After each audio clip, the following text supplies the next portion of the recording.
इनको चुल्लू भर पानी में, यशवंत सिन्हा को चुल्लू भर पानी वास्तव में पीना चाहिए और पी के फिर बोलना चाहिए। ये कुछ कर नहीं पाएंगे, सिर्फ ये गाल बजाते रह जाएंगे। ये लोग चूंकि गद्दार हैं, देशद्रोही हैं, इन नेताओं में काफ़ी लोग ऐसे हैं और पत्रकारों पे ब्लेम लगा रहे हैं। हम भारत माँ की जय कह रहे हैं तो हमसे कहते शर्म नहीं आती। शर्म इन लोगों को नहीं आती है जो जिनका वो लड़का अमेरिका चला जाता है, वहाँ यूरोप चला जाता है, भारत की बुराई करता है, चाइना की वो करता है। शर्म उनको आनी चाहिए। प्रधानमंत्री Narendra Modi international media centre पहुंचे, जहां पर तमाम पत्रकार मौजूद थे। इस दौरान पत्रकारों की ओर से भारत माता की जय के नारे जो हैं वो लगाए गए, लेकिन इसको लेकर अब टीएमसी के नेता यशवंत सिन्हा, जिन्हें विपक्ष जो है वो राष्ट्रपति पद का उम्मीदवार भी बना चुका है, उनकी तरफ से बौखलाहट दिखाई गई है।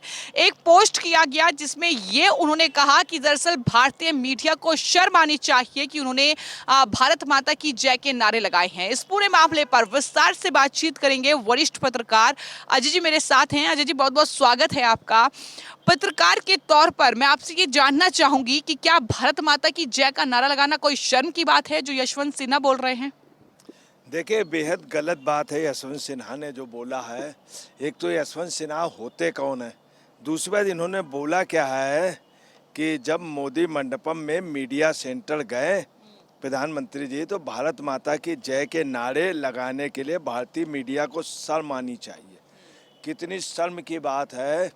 जब अगर अमेरिकन राष्ट्रपति या और लोग होते उनके सामने लगाते तो चलिए एक बात गलत थी, तब भी गलत नहीं थी, मगर जब प्रधानमंत्री आ गए, अगर पत्रकार ये कहे, चूँकि प्रधानमंत्री देश का प्रधानमंत्री है, और अगर भारत माता की जय लगाए तो इससे अच्छी कोई बात नहीं। अगर बीजेपी की जय लगाते तो गलत था, अगर नरेंद्र मोदी जी का नाम लेके कहते तो गलत था। और ऐसा व्यक्ति कह रहा है, आपको नहीं कहना चाहिए। ये इस व्यक्ति ने क्या किया, इसका लड़का सेंट्रल में मिनिस्टर बना, यशवंत सिन्हा का, बहुत हाईली क्वालिफाइड। सेंट्रल गवर्नमेंट ने इनके बाद मिनिस्टर बनाया, उनकी भी नौकरी खा गई है। उनको भी मतलब इन्होंने मंत्रिमंडल से उसकी बुराई की अपने लड़के की। इतना अच्छा केंद्र सरकार ने, मोदी ने मंत्री बनाया था।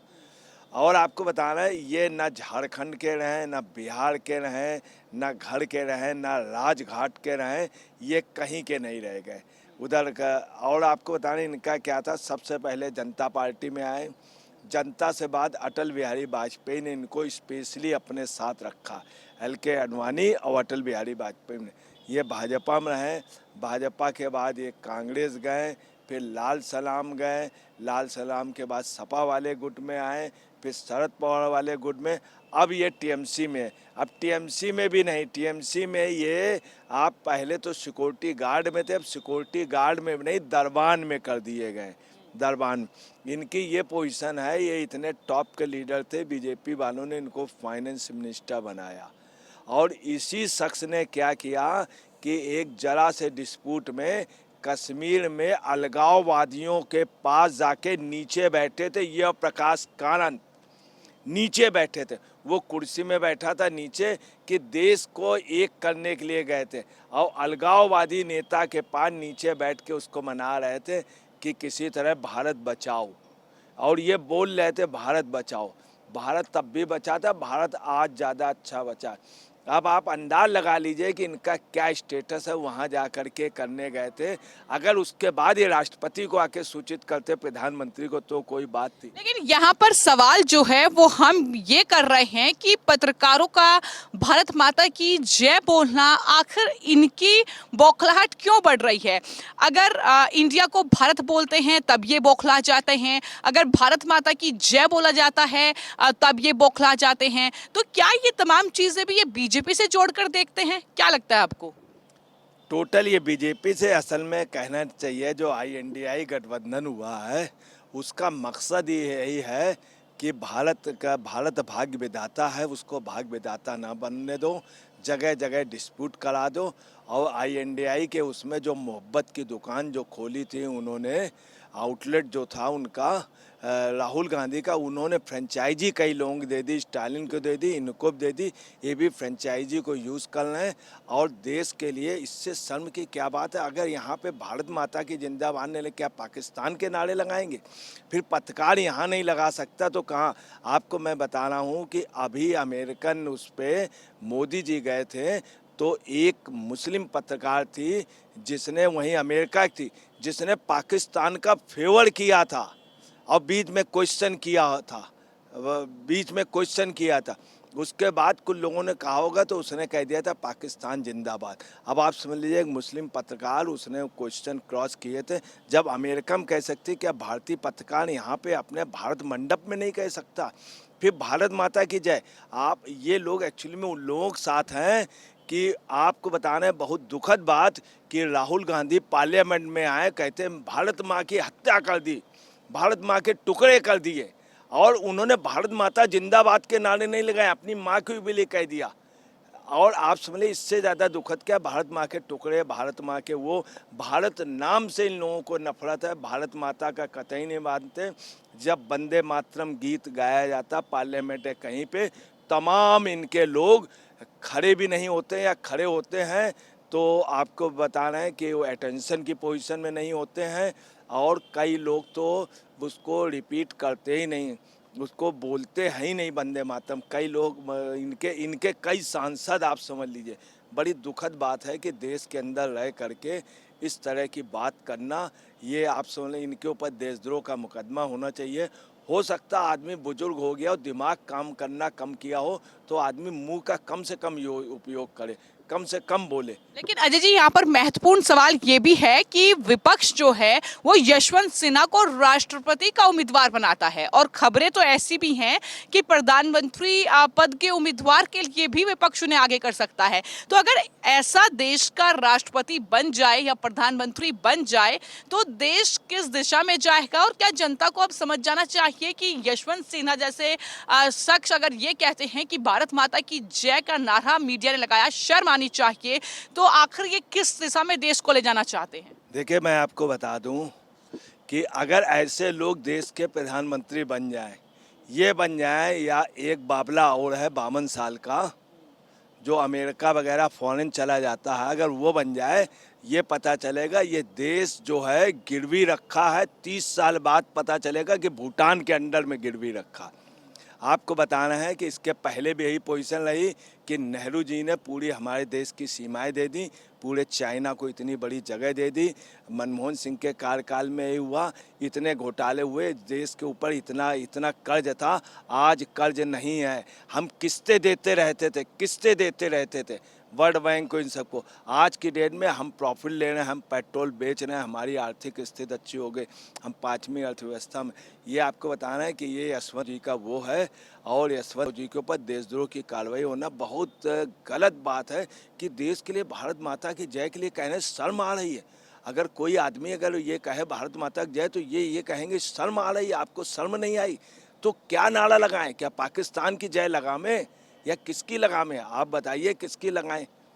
तो ये यहाँ पर सवाल एक और उठता है कि बीजेपी जो है, जो एनडीए है, प्रधानमंत्री मोदी हैं, वो राष्ट्रवाद की बात करते हैं, और कहीं ना कहीं विपक्ष की जो बौखलाहट है वो इससे भी जुड़ी हुई है कि पत्रकार भी दरअसल राष्ट्रवाद की ओर आगे ना बढ़े। पत्रकार जो हैं कहीं ना कहीं मेरा सवाल ये है कि क्या विपक्ष को ऐसा लगता है कि पत्रकार भी जो है सरकार की भाषा बोल रहे हैं, मोदी की भाषा बोल रहे हैं, क्योंकि वो राष्ट्रवाद की बात करते हैं, और जाहिर तौर पर भारत माता की जय का नारा लगाना ये देश के पक्ष में है, ये राष्ट्रवाद के फेवर में है, तो क्या इस वजह से भी बौखलाहट है? देखिए मैं बहुत अच्छी बात कही।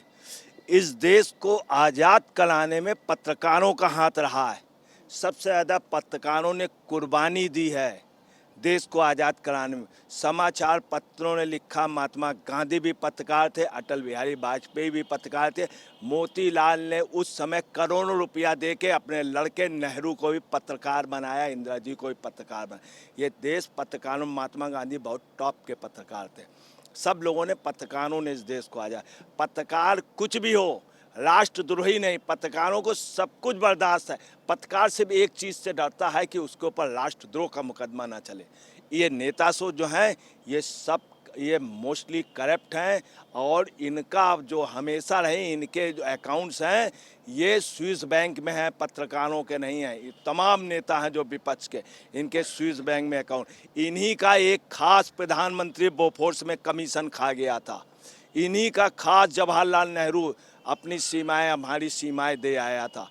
आप समझ लिए, ये इनके चूंकि भारत माँ के प्रति उतना नहीं है। और आपको बता रहे वंदे मातरम इन्होंने गाने नहीं दिया इसी कांग्रेस ने। तो आपको बता रहे ये लोग चूंकि गद्दार हैं, देशद्रोही हैं। इन नेताओं में काफ़ी लोग ऐसे हैं और पत्रकारों पे ब्लेम लगा रहे हैं। हम भारत माँ की जय कह रहे हैं तो हमसे कहते शर्म नहीं आती। शर्म इन लोगों को नहीं आती है जो जिनका वो लड़का अमेरिका चला जाता है, वहाँ यूरोप चला जाता है, भारत की बुराई करता है, चाइना की वो करता है। शर्म उनको आनी चाहिए, शर्म उनको आनी चाहिए। और शर्म इनको नहीं आ रही। इनको चुल्लू भर पानी में यशवंत सिन्हा को चुल्लू भर पानी वास्तव में पीना चाहिए और पी के फिर बोलना चाहिए, मगर जिंदा रहना चाहिए। क्योंकि ऐसे व्यक्ति का जिंदा रहने से ये है कि विपक्ष को ऐसे लोग जो अब बूढ़े हो गए हैं, अगर नेतृत्व मिलता रहेगा तो देश विकास में रहेगा। क्योंकि ऐसे लोगों का विपक्ष में रहना जरूरी। ये कुछ कर नहीं पाएंगे, सिर्फ ये गाल बजाते रह जाएंगे। और मैं आपको एक चीज़ और क्लियर कर दूं, 18 बार आयोजन हुआ, 18 बार आयोजन हुआ G20 का। कभी भारत माँ के जिंदाबाद के नारे नहीं लगे। नरसिंहा राव भी रहे, मनमोहन सिंह भी रहे, उसके पहले भी लोग रहे और देवे गौड़ा भी रहे, ये भी रहे, ये मिनिस्टर रहे। कभी नहीं लगा, ये पहली बार लगा, भारत मंडप पे लगा भारत माँ के जिंदाबाद। क्या बात करते हैं कि शर्म आनी चाहिए। शर्म इनको आनी चाहिए। चुल्लू भर पानी हम इनको भेज देंगे, पी लें, उसके बाद फिर बोलें। तो इस पूरे मामले को लेकर वरिष्ठ पत्रकार अजय जी की राय ये है कि यशवंत सिन्हा ने जो कुछ भी पत्रकारों के लिए कहा है उसको लेकर उन पर देशद्रोह का केस चलना चाहिए, क्योंकि देश को आजाद कराने में पत्रकारों की एक अहम भूमिका रही। उन्होंने महात्मा गांधी से लेकर तमाम लोगों का जिक्र किया कि किस तरीके से पत्रकारों ने इस देश को आजाद दिलाने में एक अहम भूमिका निभाई। लेकिन यशवंत सिन्हा जैसे लोगों को चुल्लू भर पानी पी लेना चाहिए और उन पर देशद्रोह का मुकदमा तो दर्ज होना चाहिए, ये उनकी मांग है। फिलहाल आपकी इस पूरे मामले पर क्या राय है हमें कमेंट बॉक्स में जरूर लिखें और चैनल को सब्सक्राइब करें। धन्यवाद।